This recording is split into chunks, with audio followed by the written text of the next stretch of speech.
inside.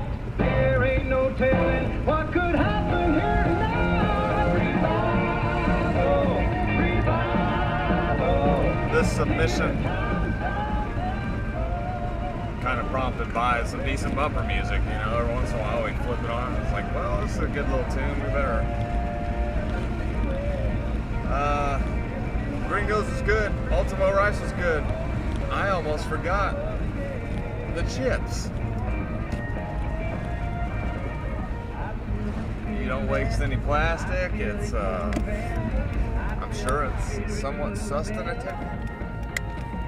I know we get stuck on vocabulary terms, they pop up everywhere, but there's a substantial carbohydrate, slower energy to burn. Good little meal. There was stuff on the flat screen which lends credence to what we were talking about yesterday with these sort of macrocosmic themes being put into your cartoons, or, you know, nowadays everything's computer generated, but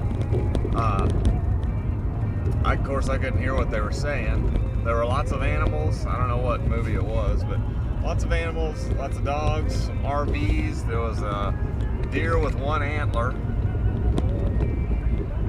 And then a couple of the animals were squaring off in some sort of battle using rabbits. One had a couple of rabbits, got real rigid, and he held them like guns. Something else popped up out of the ground and just chucked about 20 rabbits at that guy, the other animal person thing,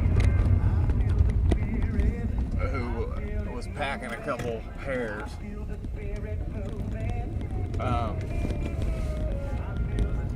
And for those of you who don't already know, I don't know if that's the whole idea, is to lay these little things that you'll flash back to whenever you hear fucking like rabbits.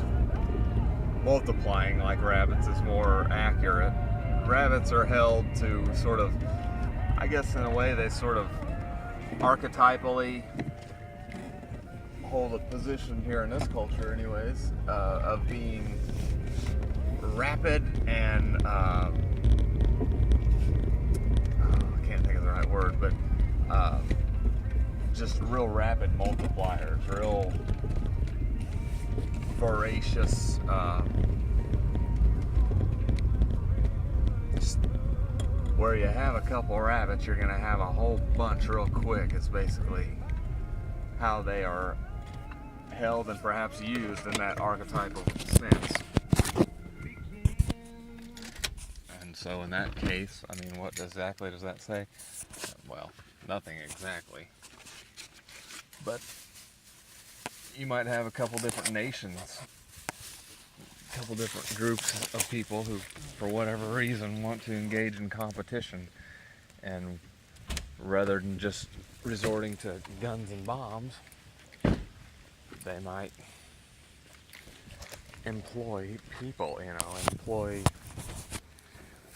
multipliers, people who are going to rapidly multiply and produce economic function. Probably have to be a little bit confused and stratified and stacked over one another, on top of one another, whatever. So that was kind of fun. Then we were coming out from Gringos. A lot of people working in that place, by the way. I mean, a bunch of people in there. And we had a crow land on this telephone pole just over the car. It was like, it was locked. I knew this thing was gonna crap on me. But I thought, well, maybe since I've thought that, surely it won't happen now, you know, that I've actually cognitively thought that. Somehow it seemed locked. And I did get a speck of moisture. Hello?